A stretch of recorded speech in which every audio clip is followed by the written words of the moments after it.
चंद्रपुरम एक साधारण गांव था जो कोने कोने से भी खूबसूरत और शांत था। यहाँ के लोग भी अपने गांव की तरह शांत और दयालु थे।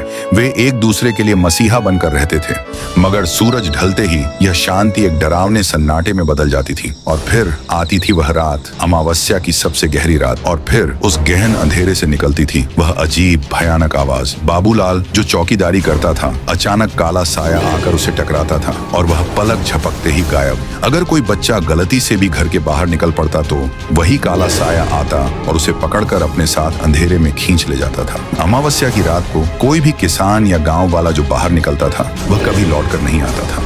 रात 1 बजे के बाद चंद्रपुरम में बाहर निकलना यानी मौत को गले लगाना था। सुबह की पहली किरण चंद्रपुरम पर पड़ती तो जरूर थी, पर यह राहत नहीं लाती थी, बल्कि सवाल छोड़ जाती थी। गायब हुए लोगों के परिवार या घर वाले क्या करते? लोग बस यही मान लेते थे कि शायद किसी जंगली जानवर ने उन्हें उठा लिया होगा या फिर वह डर के मारे कहीं भाग गया होगा। यह सिर्फ खुद को समझाने का तरीका था, क्योंकि असली सच इतना भयानक था कि कोई उसे मानना ही नहीं चाहता था। शुरुआत में चंद्रपुर के लोग बहुत परेशान थे, पर उन्होंने इस खतरे को गंभीर नहीं लिया। हर कोई यही सोचता था, ये मेरे साथ नहीं होगा। राइस्टार चंद्रपुरम के रास्ते से दूसरे गांव के लिए जा रहा था। फिर तभी अचानक उसके सामने एक ट्रक आ गई। राइस्टार वक्त रहते अपनी बाइक को चंद्रपुरम में मोड़ लेता है। तेज गति के कारण उसका संतुलन बिगड़ रहा था। तभी चंद्रपुरम में शाम हो जाती है। धीरे धीरे अंधेरा हो रहा था, पर अनजान राइस्टार और आगे बढ़ता जाता है। पर इस बार चंद्रपुरम में शाम के वक्त में ही अलग अलग आवाजें आ रही थी, जो रात के 1 बजे आती हैं। वक्त के साथ गांव में अफरा तफरी मच जाती है। सारे लोग उस साए के डर से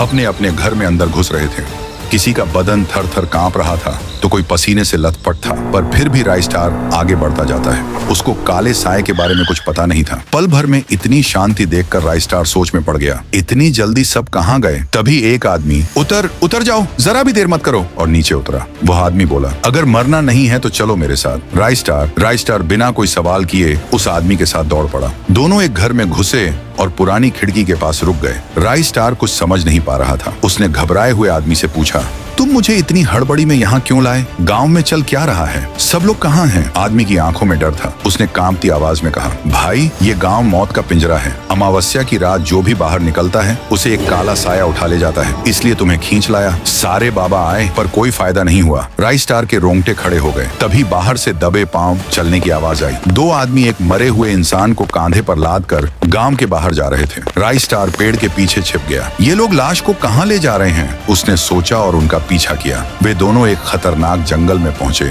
जहां एक पुराना डरावना कुआं था।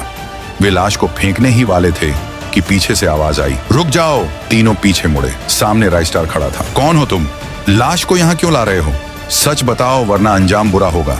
एक आदमी गुस्से में बोला, तू कौन है बे? अपना काम देख। राइस्टार गरजा, सच बताओ वरना मैं गांव वालों को जगा दूंगा। उसकी धमकी काम कर गई। एक आदमी डरते हुए बोला, ठीक है बताता हूँ। उसने कहा, यह बात बहुत पुरानी है। एक साधु टुंग साहुआ हमारे इसी कुएं के रास्ते से गुजर रहा था। वह कुआं हमारे पूर्वजों का था। प्यास लगने पर टुंग साहुआ इसी कुएं के पास आया और पानी निकालकर पीने लगा। लेकिन पानी पीते वक्त ही हमारे पूर्वजों ने उसे रंगे हाथ पकड़ लिया। वे बेहद गुस्सा हुए और उसका अपमान किया। तेरी हिम्मत कैसे हुई हमारे कुएं से पानी पीने की? साधु टुंग साहुआ ने हाथ जोड़ते हुए कहा, देखो मुझे पानी पीने दो। मैं बहुत सफर तय करके आ रहा हूँ। 2 घूंट पानी पीने से तुम्हारे कुएं का पानी थोड़े ही कम होने वाला है, और साधु को पानी पिलाना पुण्य का काम है। पर हमारे पूर्वजों ने उसकी बात पर ध्यान नहीं दिया। टुंग साहुआ के पास आए, उसे धक्का दिया और कुएं के पास से भगा दिया। उसे जंगल के बाहर निकाल दिया गया।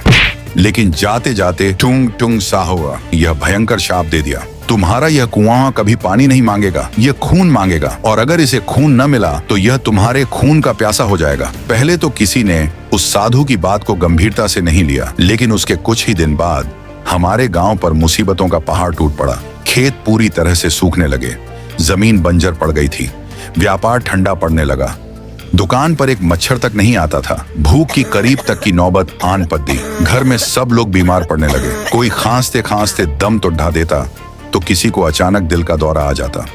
जब यह सब हमारे पूर्वजों के सिर से जाने लगा, तब अमावस्या की रात ठीक 1 बजे उन्होंने एक गरीब किसान की लाश लाई और सीधा उस कुएं में फेंक दी। कुएं के अंदर से एक भयानक निगलने की आवाज आई। उसके बाद से सब पहले जैसा हो गया। खेत में अच्छी फसल उगाई और व्यापार फिर से चलने लगा। अगर हम हर अमावस्या की रात को एक बलि नहीं देंगे तो हमारे घर में औरतें, बच्चे मारे जाएंगे। ये सुनकर राइस्टार दंग रह गया। उसके चेहरे पर भयंकर गुस्सा छा गया। तुम 4 की जान बचाने के चक्कर में 40 लोगों को मार रहे हो? ये तुमने गलत किया है, इसकी सजा जरूर मिलेगी।